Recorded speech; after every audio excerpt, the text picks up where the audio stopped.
The Edmund Fitzgerald, for me, my entry point is the song by Gordon Lightfoot. The legend lives on from the Chippewa on down at the big lake they call Gitchagumi. I can tell you this as a preface. Why are we talking? Look, there from 1875 to 1975, there are 6,000 shipwrecks on the Great Lakes. That's one per week. 30,000 men and women have gone down for a century. And everyone knows one.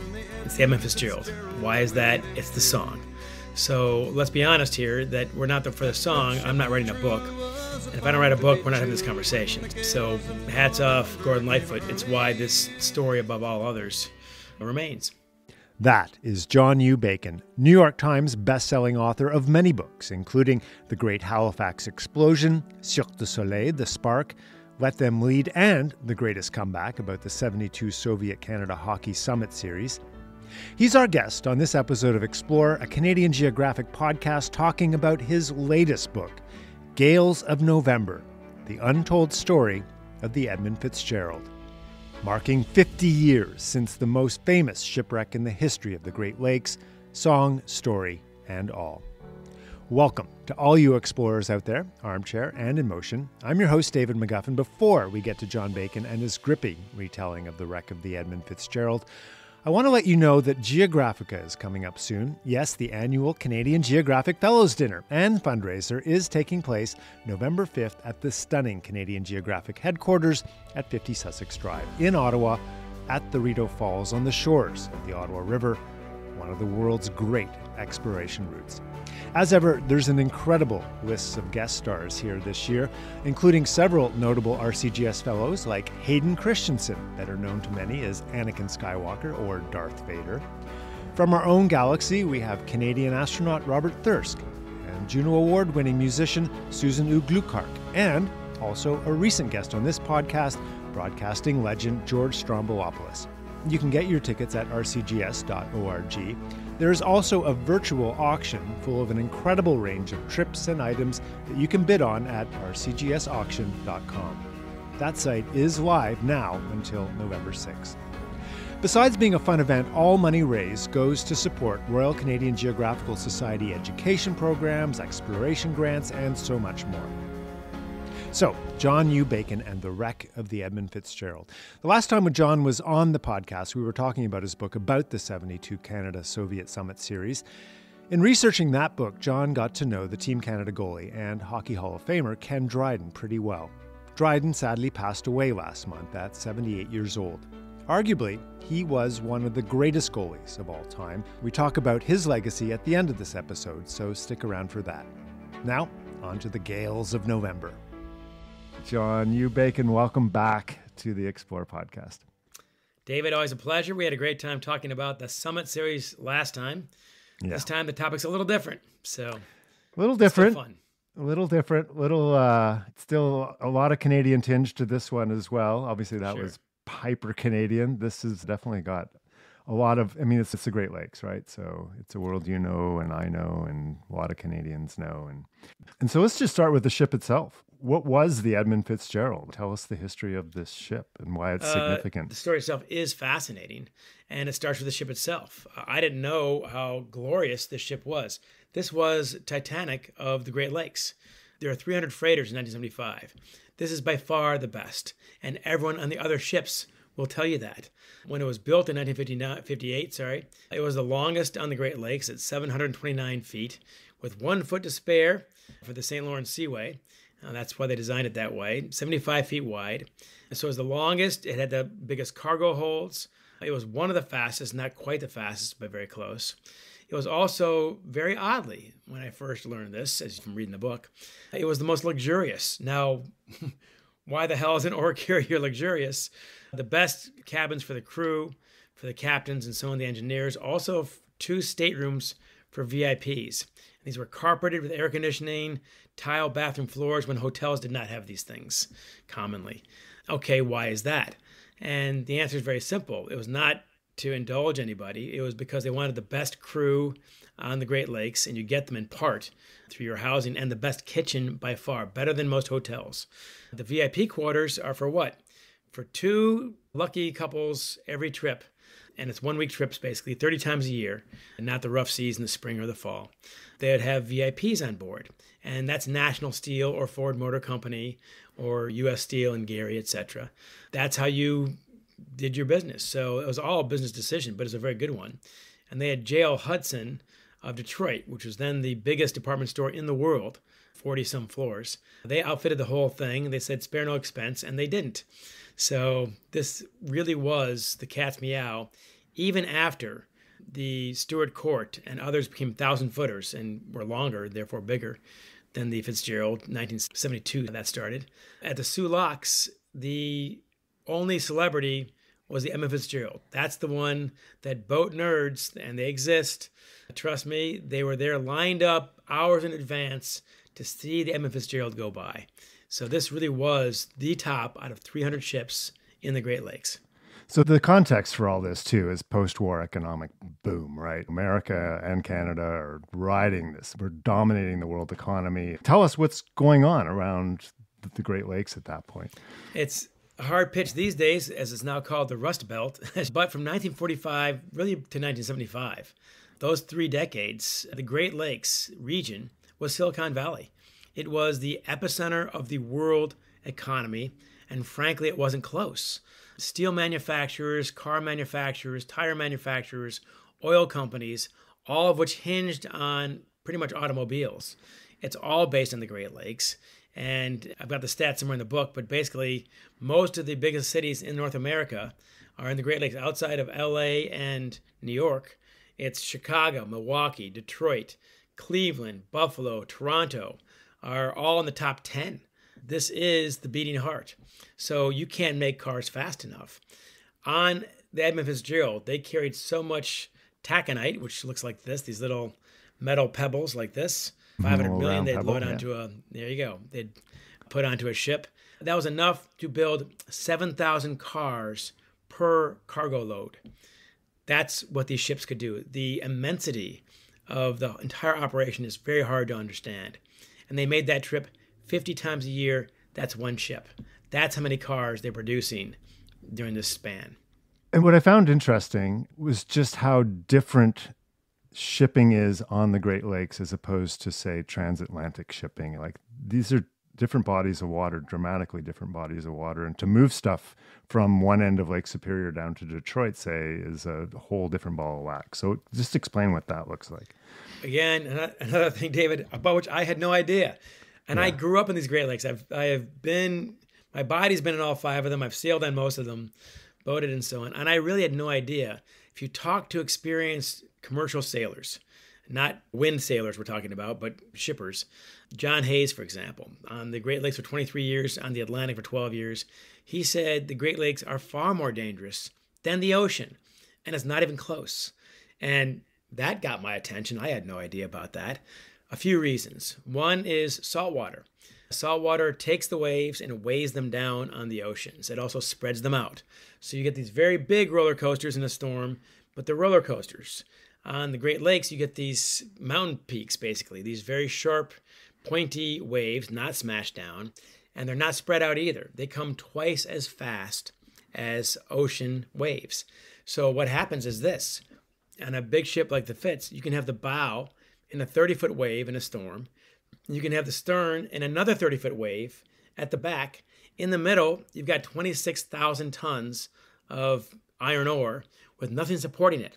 And that's when the ship can crack. Ships have actually cracked between waves on the Great Lakes.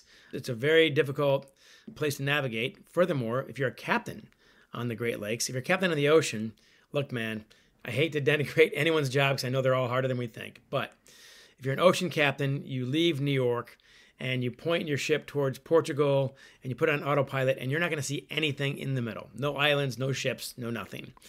On the Great Lakes, and by the way, when you get there, you ain't landing that ship either because harbor pilots get on your ship, tugboats guide you in, you can go smoke a cigarette or read a book and nobody cares. So anywhere near human beings, you don't direct your own ship. On the Great Lakes, it's the opposite. The captain's got to handle everything. From one port to the next, only 2/3 of your trip is open seas. 1/3 is canals and breakwaters and bridges And Detroit River, St. Clair River, and so on, traffic jams. It's very dicey. And as one of the guys said, and the brakes in these things suck. So you better know exactly what you're doing. There are 167 ports on the Great Lakes. These guys have to know the current on all of them. And you have to know it in your head because there's a storm and it's dark and you can't pull out your charts now. So it is much more difficult to be a Great Lakes captain than it is to be an ocean captain, which I had no idea about. And there's the idea too, you mentioned the Soo locks earlier, like you are having to get through these lock systems as to work your way down through the lake system, right? And that's also affecting the design of the ship itself too, I imagine. It determines the design. You're exactly right. So the St. Lawrence Seaway is very complicated. You have 40-some locks, one canal and so on. It's a very complicated business. There's only one lock in the Great Lakes. It's between Lake Superior and Lake Huron. It is the Soo locks. It's 21-foot drop from one to the other, which in the old days, of course, canoes, the voyagers would go down there. But you can't do that in a ship, obviously. So the Soo locks is there. Only one lock. Simple enough. So the Soo locks, the dimensions of the Soo locks determines the ships that go through it, naturally enough. So the Edmund Fitzgerald was designed within a foot to max out what you could do. 729 feet long compared to 730 feet you're allowed. 75 feet wide was the max also. That's 10-to-1 ratio of length to width. That is not a normal ship. It's about the same dimensions as a wooden ruler from the old days. And who wants to get on that ship? So that's how you can get your ship between two waves and crack it. Yeah. You want to do three things when you design a ship. You want it to have maximum cargo. Okay, this one is. You want it to be able to slip through the Soo locks. Okay, that's 729 feet by 75 feet. And you want it to be safe in rough seas. It isn't. Number three fails miserably because you don't want a ship like this going back and forth in the swells. It is a horrible ride. Basically, if it's smooth out, June, July, August, no problem. But come the gales of November, of course, things get rocky. And these ships are fundamentally not built to handle rough seas. Yeah. And let's talk about rough seas. So let's talk about, I want to talk about Superior itself, Gitchagumi First Nations name for it. But you mentioned 30,000 deaths. This is, which that figure alone just blew me away. And that's obviously the Great Lakes, but Superior is the one. It's the killer. And just to talk to us a bit about that. Sure. Now, your listeners, it is Canadian Geographic after all. Well, I'm sure know more about the Great Lakes than most folks. But when I'm in New York or LA, they have no idea whatsoever how immense these lakes truly are. And frankly, even I didn't until I was in the middle of Superior, and you realize you can't see either side. And that's true of Lake Huron. That's true of Lake Michigan. And it's not the fog or anything. It's not the mist. It's the curvature of the earth. You can't see the other side. It's too damn big. So a guy at Michigan Tech, and here I am, I'm a trustee there. Guy Meadows started the Great Lakes Research Center up there. They need federal funding, naturally. So he's in D.C. or thereabouts in Virginia, trying to get more money for a 100-foot research boat. And the guy there says, these boats need enough space to turn around.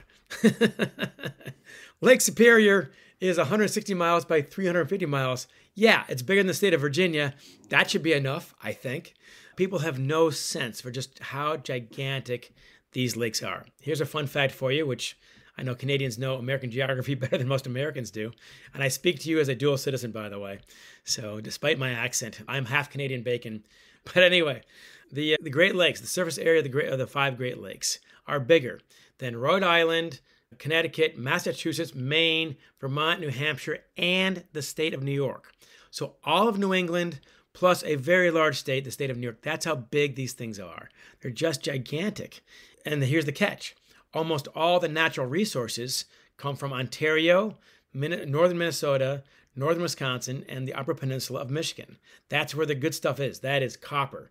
That is iron, the Iron Range, of course. That is limestone, lumber, and back in the old days, of course, beaver pelts and otter pelts and so on.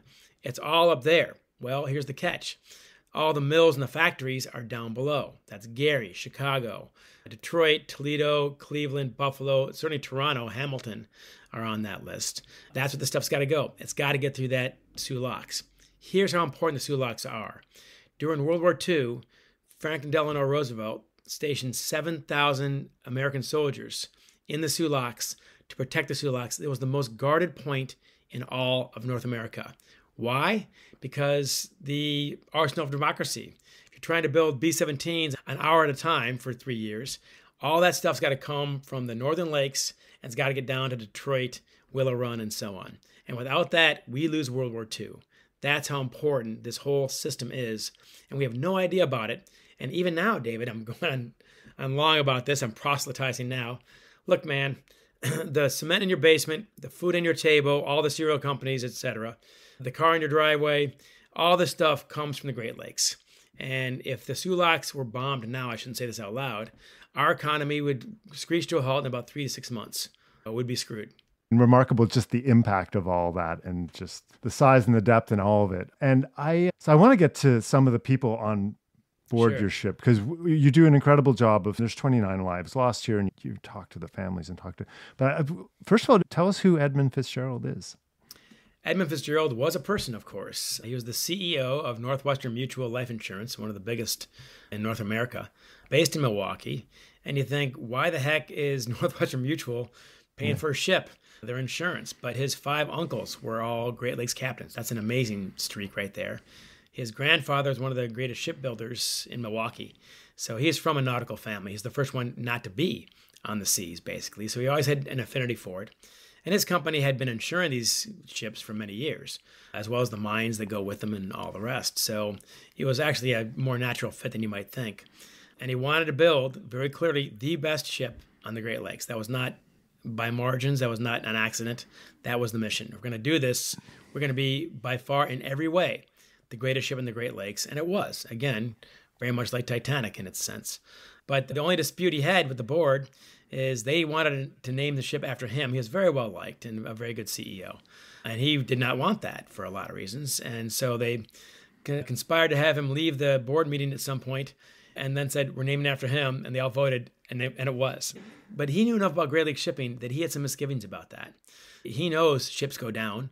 Again, he's part of that century where they're going down once a week on average. So he knew the dangers. But it was the greatest ship. He was a very good guy, by all accounts. And when they had the christening in June of 1958 in Detroit, where it was built, they outdrew the Tigers that day, by the way. The Tigers drew 15,000, and the ship drew a bigger crowd than that, more than 15,000. Detroit News is there, Detroit Free Press is there for the christening. His son, Edmund Fitzgerald's son, Edmund Bacon Fitzgerald, no relation to my knowledge, said that that was the greatest day of my dad's life. And of course, in hindsight, that becomes quite poignant and sad. But he was about to retire, and this was the apex of his career. Does the family have thoughts on the name being tied? It's such an infamous wreck at this point. Well, there's no escaping it, is there? And we do have some quotes there at the end that Edmund Fitzgerald did not like to talk about it, that it just made him too sad. The captain of the Edmund Fitzgerald on this fateful voyage was a guy named Captain McSorley, who is actually from just south of where I am now in Ottawa. He's Spencerville, Ontario. Spencerville, Ontario. Yeah, exactly right. He is a Canuck, a native Canuck. Of course, I realize that no Canucks call themselves Canucks, but anyway. Except in Vancouver, I don't know. Yeah, hockey team, yeah. But yes, McSorley is born on the Great Lakes by you, of course. At age 18, he went across the river to the state of New York and gets on deck as a deckhand, the lowest ranking of all the people on a ship out of 30-some jobs. And by the time he's 31, he's already a captain on the Great Lakes. He was the youngest captain out of 300 on the Great Lakes. This guy was the guy, there's no question. And he gets promoted ship by ship. But one of the keys to the early years for him is that he had the smaller boats. And those are the ones who have to go through the Cuyahoga River in Cleveland with 14 hairpin turns. This focuses the mind. So they said one reason why he was the greatest captain in the Great Lakes, he didn't start in the big ships. He learned how to navigate the smaller ones first. And now you take those skills and apply them to a bigger ship, and you have something special. So he becomes the captain of the Fitzgerald in 1972. And by all accounts, he was, in fact, the greatest captain on the Great Lakes. And I've got that from a lot of guys who had served with him. I got to 6 people who had served on the Fitzgerald, obviously before its last trip, but including the last few years, who knew McSorley, who saw him do his work. And one guy, Craig Sullivan, had a great line. He said, look, man, we're up at 2 harbors, and everyone else backs up and swings in. Not McSorley. He goes in straight. And he's got to park this thing 729 feet of steel between 2 other ships with about 5 feet on either side. He said that man backed it in like he's parking his pickup truck and didn't hit anything. That is a guy who knows his ship. And he's, by all accounts, the best in rough weather. That is, in hindsight, a blessing and a curse. This man always went. As they said, they don't pay you to lay the anchor down, to lay the hook, as they say. The companies based in Cleveland and Milwaukee and Toronto and so on, they're not paying you to take a day off for rough weather. You go. And to a fault, these guys did. So he's great at that, but he's also a great captain in the sense of being a leader. The guys on the ship loved that man, had an immense amount of respect for him. And when he went from ship to ship, the crew went with him. He also had a no-jerk policy, although they called it something else. There were literally people who would take a lesser role than they usually took. There was an engineer, I think, who was like a third engineer role rather than, yeah. Guys would accept demotions to get on the Fitz. So if there's the chief engineer, then the first assistant, second assistant, third assistant. If you are a second assistant, you'd be a third assistant on this ship, which is a cut and pay, union wages and so on, and not as much prestige. So what? You're on the Fitz. Being on the Fitz made up for that. And these guys would commonly do that. Yeah, and the Fitz with McSorley. And McSorley's the captain of the Fitz because he is quite simply the best. He's the best and also the best to work for. Even the young guys, you had a generational gap. You had 3/4 were basically World War II vets with the medals to prove it. And then 1/4 are these 20 to 22-year-old hippies, basically, with the long hairs and the sideburns and the baggy jeans and all this stuff, trying to avoid Vietnam. And on his ship, they got along amazingly well, which they didn't always. And they all said, look, the man was fair. Do your job, work hard, support your teammates, and I don't care about the rest. And that's what he did. There's a fair amount of competitiveness that goes on with being a captain, right? These guys are trying to haul the most, the quickest, the most direct routes. And talk to me about that. First of all, it's baked in your pay plan. And as Warren Buffett, the billionaire, of course, once said, show me your pay plan and I'll show you your employees' behavior. So when you get bonuses as a captain for getting your quota, you don't get that for laying on the anchors, they say. You get that by going. So it's baked in your pay plan that you are going to go. You also don't become a captain on the Great Lakes unless you have a reputation for going. The guys in Cleveland and Milwaukee and Detroit don't care about the weather. They care about the iron getting to Toledo, basically. So that's part of the deal as well. There's also, as you've described it very well, I think, innate competitiveness that is in the DNA of these guys who are at the top. And as one guy said, these guys are like football coaches. When you're in the game, it's not what you're getting paid. You are wired to win. You are wired to compete. And these guys will race anybody at any time just to get 5 feet ahead of you at the cutoff point for the Soo Locks. Because, as they say, 5 seconds can become 5 hours. That means you load first. You get through first. And then you load or unload first in Cleveland or Toronto or Hamilton or wherever. That can be 5 or 6 hours. That can be a day if the Hewlett cranes break down. So that little margin you're racing for does matter quite a bit. And if you don't beat that guy, you got to call Cleveland. You got to call Hamilton and explain why. And that is not a fun phone call. So these guys are built for going. The competitiveness is incredibly intense, both in terms of the tangible rewards as well as the intangible mindset of the guys who occupy the pilot house. Which sort of sets the stage, I think, for this final voyage, right? So this is McSorley. He's literally retiring at the end of this trip too, right? Couldn't believe it. I did not know that when I started my research. And I literally run into a guy named Doug Frericks. Easy man to run. He's 6'4", got to be 240 pounds of muscle. Police chief in Two Harbors. Now his dad was one of McSorley's best friends. He ran the Silver Bay taconite facility, and therefore if anything went wrong, he's got to fix it. He and McSorley get along very well as a result, because they both want the same thing, the ship to be filled and gone. So once a week, McSorley's in that harbor talking to Donald Frericks, and they have lunch every time on the ship because the food is spectacular.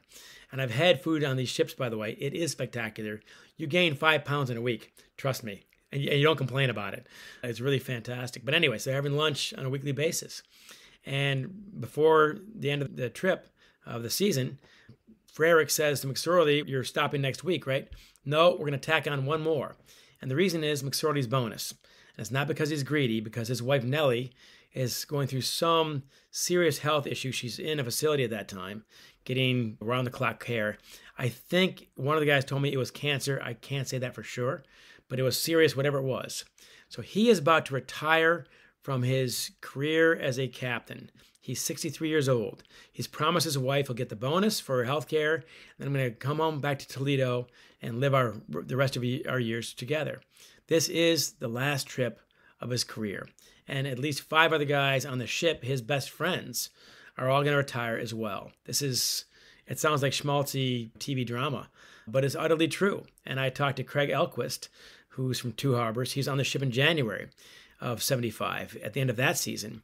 And he says the only question was, would they come back for one more year or not? And that was the year, and there's no question they're going to retire after this one. So it's heartbreaking. It is heartbreaking. So tell us so we're in November. Obviously, Gales of November is the name of the book. So just walk us through this trip, because this is a trip he's done hundreds and hundreds of times. Over 1,000. This is a trip, you go from the head of the lakes, it's called. That's Duluth, Minnesota, Superior, Wisconsin, the various ports up there, about 4 or 5. That's where all the raw materials are. You go across Superior, down Sioux Locks, and they go to Toledo almost every time. The ship was nicknamed the Toledo Express. It's very consistent. They're always taking taconite, and they're always going to Toledo. And that takes about 2.5 days down and about 2.5 days back. So 5-6 days to make this run. They do it 50 times a year. And he's done this his whole career, basically. So he knows this route incredibly well. Sunday, November 9th, happens to be an unseasonably warm day. And you think, and I think, great. Captains don't think great. This is bad news. The longer winter takes to arrive, the angrier it shows up. You got a warm day like that, 70 degrees in Duluth, Minnesota. T-shirts, you could play golf that day. So that's one thing, is winter's going to arrive. When it does, it's going to be nasty. Far better for winter to arrive gradually. The snow calms the lakes down when it finally arrives. That's one problem. Second problem is the Alberta Clipper. This is a very common storm, of course, bringing cold, dry air. Okay, they're used to that. What they're not used to is the third thing. A storm from the southwest of the United States, bringing hot, wet air, also incredible winds. So these 3 phenomenon are going to conspire right over Lake Superior. In fact, they're going to set up shop. They're going to finally collide right in front of Whitefish Bay. It's like a catcher guarding home plate, because Whitefish Bay is safety. It's where you want to be. If you can get to Whitefish Bay and you see that lighthouse, the most coveted lighthouse in all the Great Lakes, you're going to be safe. You're going to be okay. You're going to make it, just the song says. So their job is to get there. When they leave, it's balmy and nice, but the storm kicks up pretty soon. Yeah, the word storm of the century gets kicked around a fair bit, I think, and especially in this Weather Network age. But I mean, there's a pretty good argument that this was actually the storm of the century that they walked into. The previous one was 1913, which involved 4 of the 5 Great Lakes, all but Ontario. And that was the storm of the century. And the winds for this one and the waves for this one beat that one. So this truly was the storm of the century. So clearly he knows, and that he's sailing with another ship, more or less, right? The Arthur Anderson. They've been in tandem and maybe racing each other a little bit. At various times. Are they, obviously they're aware of the storm? Like, what are they doing? In hindsight, we can say a lot of things, right? Yeah. The forecasting was insufficient. The National Weather Service, created in the 1880s, was aware and told them the storm was coming, but they didn't know the 3 dimensions of it. They didn't spell that out. They didn't spell out the severity of it. But pretty early on, the Fitzgerald is sailing with the Arthur M. Anderson, delivering steel to Gary, Indiana. It's a U.S. steel ship. And on that ship is Bernie Cooper, the captain. And these guys are all friends. They're competitive, but they're friends. And they say, at first, we're going to go straight across the usual route, just above the Keweenaw Peninsula, and then straight down, as straight a line as you can get. And then the storm picks up enough on Sunday, they decide to take what is called the Northern Route. Now, this is where things get tricky. The Northern Route means you're going to hug the shore of Lake Superior, the western shore, Thunder Bay, basically, the northern shore with a few small towns, and then the eastern shore on down to Sault Ste. Marie. Okay, it's a prudent decision. Very unusual for McSorley to do this. He's a go-go kind of guy, but it's his last run. Cleveland's not going to get mad at him for being a day late. What does he care? So he's playing it safe. This is cruel irony, David. So with that 14 hours, however, a few things happen. One, unbeknownst to you, you've just given this gigantic storm system a 14-hour head start to get to Whitefish Bay before you do. I am convinced, as much as one can be, we're all guessing here. But if they went straight across, it would have been ugly with the wind going all the way across Lake Superior, the fetch, as they say, 350 miles of it, but you're used to it. This is the route you've done 50 times a year and really 100 times a year when you talk about going back and forth, the round trip. So he knows that one like the back of his hand, and it's faster. So now you've given the storm a 14-hour head start, and you are now on unfamiliar waters.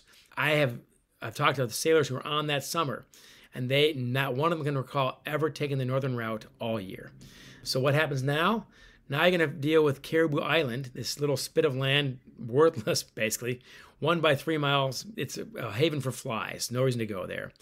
In front of Caribou Island, to the north of it, is something called 6 Fathom Shoal. Fathom is 6 feet. So right there, you're talking about 36 feet, which means don't come anywhere near this. This is a lake that is 1,300 feet deep, but here it's 36 feet deep, but actually it's mislabeled. It's actually 11 feet deep in some places. That's no deeper than your deep end at your backyard pool. A ship of this size has no business with 26 feet below, basically. No business being anywhere near that, of course, but he doesn't know the area. And now the storm has kicked in. Gobs of white snow are going sideways. You can't see anything. Now you got 50, 60, 70 mile per hour winds. You're getting 25, 30 feet high waves, and you don't know where you are exactly. And then your long radar kicks out, then your short radar kicks out, and then the Whitefish Point Lighthouse I already mentioned, it goes out. Not only the light, but the radio beacon, which guides you in.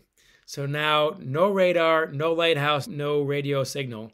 You are literally sailing blind. That brings us now to the charts, David. We call them maps, they call them charts. Back then, no GPS. So you got these big charts about as big as your desk. And you pull out each one, they have these tables, these shelves, they bring them out in the wheelhouse, and they start examining these things. It's like the old AAA triptych. And once you're done with one chart, you go to the next chart and follow it that way. Couple problems. One, on the chart in question with Caribou Island, you read it and it says U.S. Nautical Survey 1973. Great. Read the fine print. It says, this is derived from the Canadian navigational charts of 1973, because it is Canadian water we're talking about. Okay, shouldn't be too bad. Go to the Canadian one. It says this data is derived from the 1919, something like that. The data is old. They're off on the shoals by a mile. So right there, you have problems. And then on top of that, one of my captains, Tom Whiter, said, if you don't know where you are, you might leave the one chart too soon to get Whitefish Bay on the map, because it's not on the Caribou Island map, because I want to see that in greater detail. Once you shift maps from the Caribou Island map to the other map, Caribou Island disappears. If you go too soon, you now are going blind on Caribou Island. It's not on your map, and you don't know where it is. And Bernie Cooper testified he is convinced on the radar they saw the Edmund Fitzgerald go right over the 6 Fathom Shoal.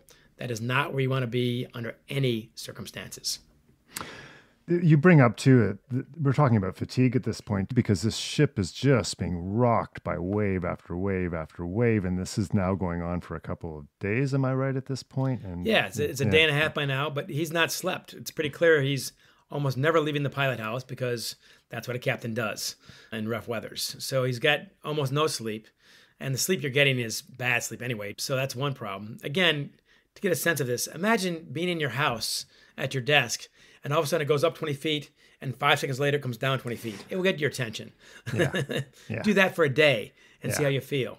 The U.S. Navy has done studies on motion fatigue. That doesn't matter who you are, how good a captain, after a while it's like being drunk. You can't make decisions as clearly as you could a day ago. It's just madness. Yeah. So as you say, there's a ship now that's behind them, the Arthur M. Anderson, and their crews. They're in radio contact, right? Constantly. Constantly. But again, this goes back to this competitive nature of captains. I mean, what are they hearing, and are they concerned? Where are they at in these conversations back and forth between the two captains? There's a code, it turns out, to captains not unlike pilots. When you're going through heavy turbulence and the trays are flying around and we're all freaking out in the passenger compartment, what does the pilot do? He gets on the PA system and says, ladies and gentlemen, we'll have a little turbulence here over Lake Ontario. And that guy is not going to lose, or woman is not going to lose their mind for anything. These guys got a similar code. And on top of that, there's also a competitive instinct. You don't tell anybody else anything. You don't admit your problems. You don't admit really where you are. You don't say you're having trouble, you need to slow down. All of that gives your competition a competitive advantage. So they're built in. They don't say almost anything. But even at that, McSorley starts breaking that old code bit by bit when he realizes they're in deep, literally. That he's got a fence rail down, some vent covers where water can go down, not a whole lot, but some. That's happening. The radar, long and short, are both out.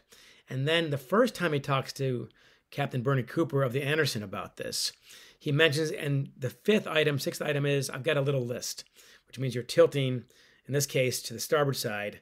That's not good. That means something, the load has shifted, or you're taking on water, or both. Something is definitely wrong at that point. And these lists are bad because they're harder to steer in that. You become more vulnerable to a big wave just sinking you. You're like a three-legged animal in the wild. You are now vulnerable to the forces around you in a way another ship is not. And then 2 hours later, when he calls back to Anderson, that's the first thing that he mentions is the list. That tells us this guy who's a cool poker player, he's not playing games anymore. We have a list, and it's getting pretty serious, basically. That tells us something must have happened. We're not sure if he knew if he hit or not near Caribou Island. We're not completely sure he did, although, as from my research, we advanced that theory. I don't try to pin all my thoughts on one theory or another, but something happened. And at this point, he's now got serious problems. And now he decides to basically slow down for an hour to wait for the Anderson to catch up. This is another prudent move, the kind he would never make normally. And it might have backfired because now you are 1 hour, 17 miles from Whitefish Bay. If you haul it there, you might get there. And once you're in Whitefish Bay, you can get help. There are enough boats there, enough help there, Coast Guard and so on. But he waits. He waits for the Anderson because he can't see. He wants the Anderson to guide them in and to keep an eye on them as well. It's a prudent decision, but sadly might have been the wrong one. And just to go back to the coolness of these guys, I mean, what's his last transmission to the Anderson? These guys, you have to admire these guys. Yeah. I mean, you want to talk about mentally tough, physically tough, these guys all qualify. They don't raise their voice. They don't seem any panic, maybe to a fault. The Coast Guard report said afterwards, and the guys in the Anderson, not just Cooper, but the first mate and others, said it all seemed so calm and he complained so little about what was going on, they assumed that he's going to be fine. The last conversation, Cooper asked him, how are you making out with those little problems you've got? Little problems. This boat is sinking foot by foot, and you only have 11 feet to spare to begin with. And his last transmission is, we are holding our own. Wow. And those words now echo for us 50 years later. That was his last transmission. And it goes down how soon after that, do we think? We, again, are largely speculating. The best line I've got there is from Ruth Hudson, the mother of Bruce Hudson, an only child on that ship. She said, 30 know, 29 men and God, and I add that no one's talking. So we're largely guessing, but we have very strong evidence that whatever happened, happened fast. I got a stack of books behind me of all the theories about why it went down, but I think everyone agrees whatever happened, happened quickly, and we know this for several reasons. One, McSorley is an experienced captain. If his ship is going down, he's putting an SOS out immediately. That's the first thing that he does. You get the lifeboats ready, life jackets go on. We only know of one sailor who had a life jacket on, and the rest, near as we can figure, did not. So they're not preparing for this ship to sink. So when it finally happens, either cracked on the surface, which frankly I doubt, or more likely it just kept on going lower and lower, and finally gets into a wave that it can't get out of. It does not come back up. And keep in mind, at this point, you are seeing 30-foot waves on a regular basis, some 40-foot waves, some 50-foot waves, and possibly a 60-foot wave. We've determined that through the oceanographers, if you will, the guys in the Great Lakes who measure this stuff. We have good math now. Any one of those waves would have been enough to send it down. So it's on the bottom, and it's in two pieces, right? It's down in 530 feet of water. That's an immense amount. You can't dive down there. You need to get submarines and special suits and so on. But it's not deep enough to hold the Fitzgerald. The Fitzgerald is 729 feet long. All right, minus 530 feet, you have 200 feet sticking above when you hit the bottom. So there's still 200 feet, even at an angle, thereabouts, that are at the top.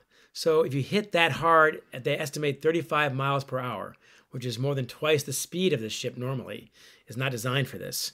If it hits the bow that hard, that would be more than enough to crack it, especially with the air bubbles in there, fighting buoyancy also, as well as the iron, 26,000 tons. I think it's more likely that it cracked after it hit, but we just don't know. There's our tragedy, right? I mean, this is a world famous ship, famous captain, incredible crew, everything about it. So how do Gordon Lightfoot writes a song, which I have to say, I'm not a huge Gordon Lightfoot fan necessarily, but that song as a kid resonated with me in a way that nothing else he ever did. And it still resonates. I've listened to it obviously a bunch going into this interview. It's just something captive about it. So how does Gordon Lightfoot come into this story? First of all, he's an experienced sailor. He did the Port Huron, Michigan to Mackinac Island race. I've done it. It's a 3-day race, and it's not for wimps. You're freezing at night. So he's a serious sailor. That's one thing. Second of all, that night he's working on a sea shanty. The basic melody he heard when he was 3.5 years old. He said it's my first musical memory in his bones. He's there working in his third-floor attic where he wrote his songs on Monday night, November 10th. And he's got the melody, but he hasn't got the words. And with the winds howling in Toronto, he says, man, it must be hell on Superior tonight. This is a thought that he has. That's how tuned in he is to the Great Lakes. Of course, the words are coming. Harry Atkins of the Associated Press did a great job the first night on the story.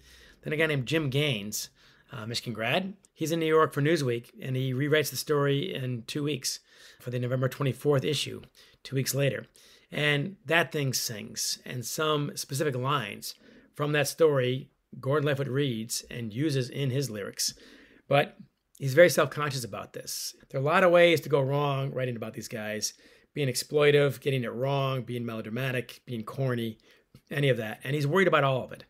So when they're finally recording their album, Summertime Dream, in Toronto in a studio there, they've knocked out their album in 3.5 days. They've got 5 days paid for, and they have not played this song yet. He's not going to put it on the album. It's not ready. They're screwing around a little bit with it. And finally, the producer says, hey, man, you're done. I'm certain to charge you for the next day and a half, whether you like it or not. This stuff costs real money. The band is here. The production company is here. Why not try that song you've been screwing around with? And he finally gets talked into it. And he asks for the lights to dim. And he closes his eyes to get himself in what he believes to be the proper mood for this song. It's very dramatic. And then the drummer, Barry Keane, who's still around. I got so lucky at the people who are still around. Jim Gaines, the Newsweek writer, he's still around. I got lucky. Barry Keane's still around, still drumming with the band. He's 24 years old. He says, I've never heard this song. What do you want me to do? And Lightfoot says, when I get to your part, I'll nod. Okay. It goes 1 minute, 34 seconds without drums. And Keane figures the song's about to end. That's how long songs were back then. He's forgotten me.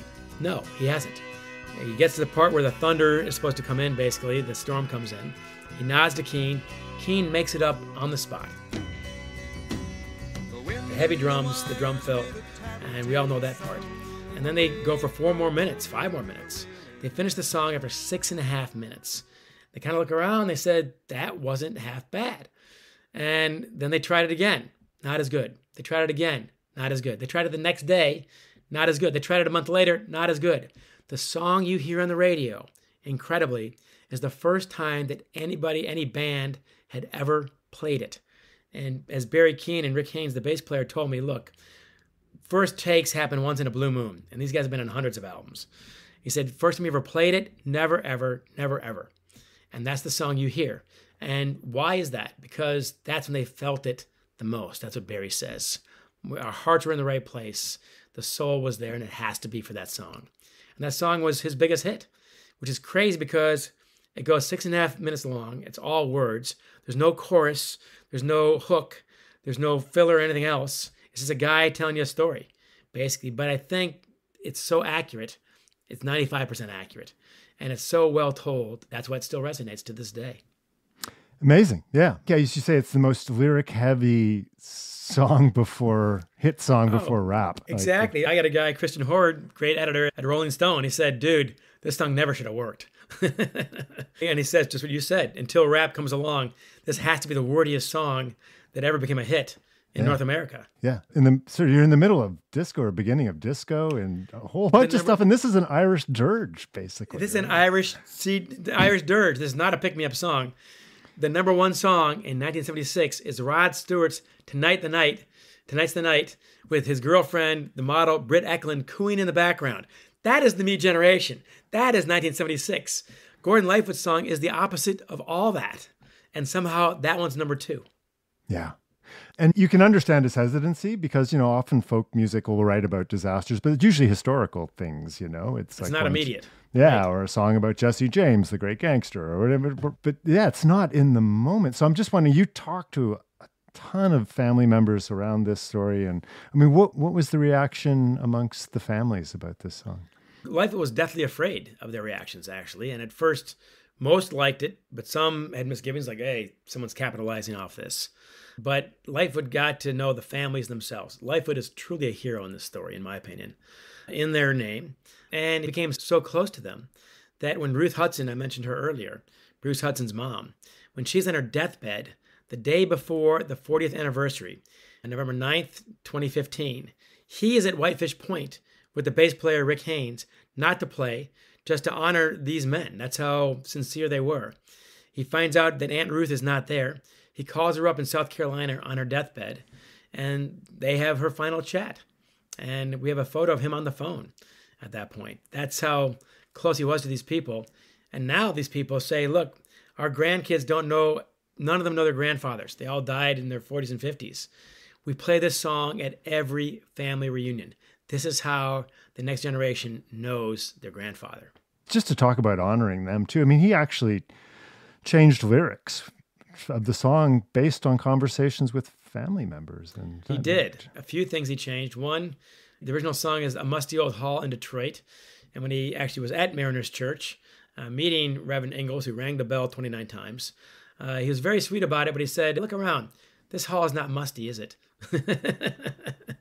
And Lightfoot said, you're right. So he made it Rustic Old Hall. And then there's the early scene about the cargo hatches. Were they fastened correctly or not? And the early lyrics had that question. And then the studies go, we've seen the ship now on the bottom, they've studied it. No, those guys, Bruce Hudson and company, did their jobs correctly. Almost certainly. We have too much evidence supporting that. So not in the original recording, but all his concerts, he changed those lines to exonerate those men. And then, of course, when he died, the Mariners Hall rang the bell 30 times. 29 times for the men and one more for Gordon Lightfoot. And we've talked about this before. There's 6,000 shipwrecks in the Great Lakes. Name another. Some can, I can, but most of us can't. It's because of Gordon Lightfoot. And the families take it not only honoring their husbands, fathers, cousins, boyfriends, others, but all those who sail the Great Lakes. And that's what Lightfoot wanted ultimately as well. So we owe these guys a lot before the ship went down. Without them, our lifestyles are very different. They do it quietly. You don't know these guys because they're on a ship 9 months out of the year. Even if they're in your town, they're not in your town. But this is an ode to this whole lifestyle. Going into this, you sort of admitted you didn't really know much about shipping or what was going on in the Great Lakes. I mean, it's honestly, I went into this thinking Gordon Lightfoot, know this wreck, and what emerges is this fascinating history of the Great Lakes. And so what was the surprise for you? What sort of caught you off guard when you were researching this? One, how little I knew. Yeah. I grew up in these lakes. We spent our summers on Lake Michigan. This is what we do. And you see these ships go by, and I thought, I'm fairly well read. I was always fascinated by this. I was in 6th grade when the ship went down. I remember that day. I thought, I should know as much as most guys. Man, 98% of what's in the book are things I did not know 4 years ago. When I asked my wife, Christy, why is this book taking me 4 years when my football and hockey books take me a year? She goes, oh, that's easy. You didn't know anything. Yeah, that'll do it. I myself, a child of the Great Lakes as you are, I did not really realize just how big these ships really were, how big these lakes are, how much we depend on Great Lakes shipping. This is the spigot for almost everything that we have. It's the world's breadbasket because these ships go through the St. Lawrence to the Atlantic. And we are still the greatest exporter by far of wheat and corn. So it's all that. And these lives. I had no idea these guys are on these ships for 9 months out of the year. It's a brutal lifestyle. And one of the guys told me, John Haynes, who's a very good dad, very good husband, he said, I've got 3 kids. I didn't teach any of them how to throw a baseball or how to ride a bike. Yeah. And as a father myself, and I know you're a father, that's got to break your heart. But these are the sacrifices these guys make to deliver all our stuff. And universally, they all seem to love it too, though, in a way. They do. If you don't love it, get off. It's too hard. It does make sense. Yeah. But they love it. Some guys regretted going home. Some guys are set up shop at a bar in Cleveland. They've got hotel rooms above the bar. They just camp out there for 3 months and get back on the ship. But most of the guys, it could be heartbreaking with the kids. And John Haynes told me another story. When his daughter, at age 10, throws away something in the kitchen trash basket. What's that? Nothing. And he pulls it out. It's the daddy-daughter dance. And she knows that he's not going to be around. So even the guys who loved it, it can be painful. Which also makes then the loss of life that happened here just that much more. Yeah. And again, 5 of the guys are about to retire. It's just heartbreaking. And we also learned about Bruce Hudson got his girlfriend pregnant in Toledo, and he's an only child. Ruth Hudson loses her only child. And then 6 months later, 8 months later or so, discovers that she's a grandmother, which she was not expecting. There are sweet little moments like that. It's a beautiful book, John. And as I say, I was not expecting how immersed I got into all this and just how thoroughly I enjoyed reading it. And the chapters on the actual end of the Edmund Fitzgerald, I just was riveted. So thank you for that. Before I let you go, though, the last time you were on this podcast, you were talking about the Summit Series, the 72 Summit Series, Canada, Soviet Union. We've just in the last few weeks learned that Ken Dryden has passed away. And I know that's someone you talked to pretty extensively for your research of that book. And I'm just wondering if you have thoughts on who Ken Dryden, the man, and what his legacy is. How many world-class athletes, Hall of Famers, about whom can you say if he hadn't played hockey, he would have had an amazing life still? This guy goes to law school while playing for the Montreal Canadiens. That's not typical. Cornell graduate naturally and retired relatively young after only 9 seasons with 6 Stanley Cups. That's a pretty hard record to beat. Became a great broadcaster with ABC. He announced Miracle on Ice, the U.S.-Soviet series, of course, and then became a great author. My grandmother in New Brunswick sent me Home Games, his great, probably the best book on hockey ever written. And she inscribed it, Remembering the Games in Ann Arbor. She used to come to my games in Ann Arbor. So when I met Ken Dryden for the first time, I showed him this. And I said, this is what connects us, not just your playing career, but what you've had to say about it. And great books afterwards on Scotty Bowman, on concussions, on other issues. When a hockey issue came up, who does the New York Times call? Who does the Wall Street Journal call? Who does the Toronto papers call and so on? You call Ken Dryden. He is the true statesman for the game. Poet laureate, really, right? I mean, truly. That guy, yeah. And I've become friends of Serge Savard, Ivan Cornway, my favorite player growing up, and they did not know that Ken Dryden was sick. So you have to say that he left the way he lived, which is privately, not drawing attention to himself, I don't think, and with his family. Truly, we lost one of the great ones. He naturally was one of my best interviews. I mean, what was it like to be in a conversation with him? Like being in law school. And I've taken a couple of law school classes. I know of what I speak, not the way he does. Come prepared. It's an open book test. Very intelligent answers. He would often pause. I interviewed him probably 4, 5, 6 times for that book. So we became sort of pals in the process. He would pause before he answered. He would think deeply. And then he'd give you 3 paragraphs off the top of his head. Yeah. This is not usually how these things go in either direction. So thoughtful. It was not what everyone else was saying. He told me, David, the first time we talked, I'm not going to read your book. That is not usually how these things start. I said, okay, I'll bite. Why? He said, because I have my experience of this, the greatest 2 months of my career. I have this experience. I already know what I think. I know what I feel. And I don't want anything invading my head to disturb this, basically. So I don't know if you ever read the book or not. I urged him to. I said, trust me, there are things in there from your teammates you've never seen before. But he had his mind made up. He also said about the Summit Series, which Stanley Cup is your favorite? And you're supposed to say, they're all my children. I love them all equally. He said, but I don't. He said, 76, when we beat the Flyers, the whole league was cheering for us to beat the Flyers. That's my favorite Stanley Cup. And this 8-game series tops that. And he lost 2 games, as you know, and he won the two of the last games, 6 and 8. He said, "I've never been so high." He first said, "I've never been so low in my life, in anything, and I've never been so high." And this all happened in 4 weeks. What else can replace that? A sense that we're all going to raise our games individually and together, and we have to, or else we go home in shame. He said, that's pressure. And can't argue. The thing I love about him, there's so much, and I grew up a Leafs fan, so I have mixed feelings about him, but I always respected the hell out of him as a person and obviously as an athlete and everything. But the fact that he took a year out of his professional career at the peak of his game to article at a law firm, probably making minimum wage, because he was going to get a law degree, because that was what he was going to do. I was going to McGill in Montreal, hotshot law school, obviously. And it wasn't just at the peak. He'd only been on top. 72 was his first full season coming up. And then he's pretty early in his career. That's pretty gutsy. And there aren't that many NHL teams, by the way. They're about, I think, 14, maybe 16 at that time. So there are 16 starting goalies. You want to walk away from that in Montreal, having won a Stanley Cup? That is incredibly gutsy and shows his priorities and it shows his confidence. Yeah. It's just bending time to suit your needs almost. It's kind of otherworldly. Like, it really is.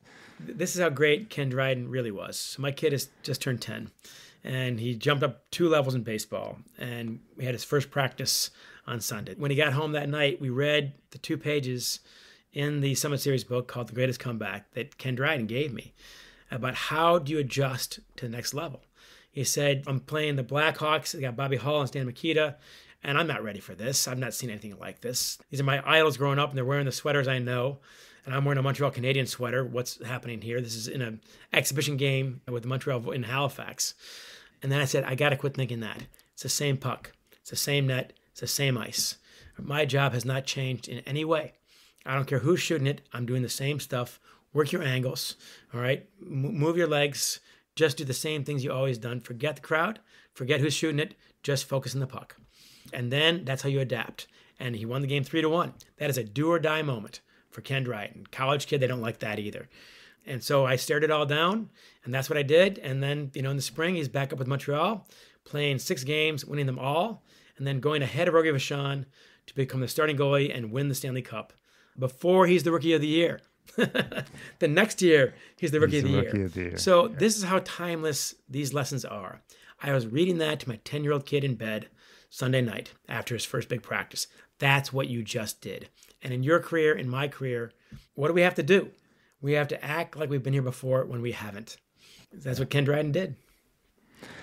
Beautiful. Listen, thank you for sharing those moments. And thank you for Gales of November. It's an incredible book. Encourage everyone to get it. Let us know it's coming out when? It's coming out October 7th in the U.S. and Canada. You can get it from Amazon Canada and the bookstores up there. Independent bookstores have it as well. I will be in Aurelia, Ontario, October 30th, 31st, and November 1st for Gordon Lightfoot Days. I've been invited by the band. They're still playing with the new singer, obviously, who does a very good job. And I'll be signing books there as well. It's all on johnnubacon.com. And we have an excerpt in Canadian Geographic magazine just around the book launch as well. So you have one of my favorites, by the way. There we go. So. Excellent. Thank you so much, John. Appreciate it always having you on the podcast. Truly a pleasure. Thank you. John U. Bacon's new book is The Gales of November. If you like this episode, check out my Explore interview with John about the 72 Summit series. It's a fun one, episode 47, back in September 2022. Before we say goodbye, can you do me a favor? Please rate and review the show where you listen. Maybe leave a little note about what you like about Explore. Like this one we got from Montana Tree Guy, who says, I stumbled on this series to my delight. I live south of the Canadian border. I've binged the whole series in about 10 days. I love hearing the rich stories that the explorers interviewed describe. As I approach retirement, your guests have inspired me to travel north. Thank you and keep up the good work. Thanks so much for listening, Montana Tree Guy. You're a helpful reminder that there is still a lot that binds our two nations, despite current politics. And thanks to all of you out there right now for listening too. You're the reason this podcast exists. Until next time, when we'll explore again, I'm David McGuffin.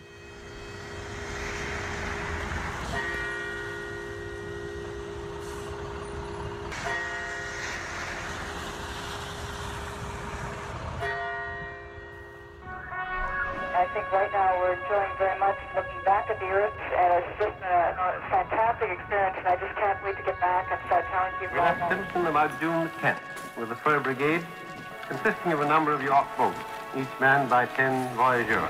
For us Inuit, it means that Inuit oral history is very strong. We flew low over every inch of the country that could be. We were hoping that he would fire at us. I guess 160 dives or so.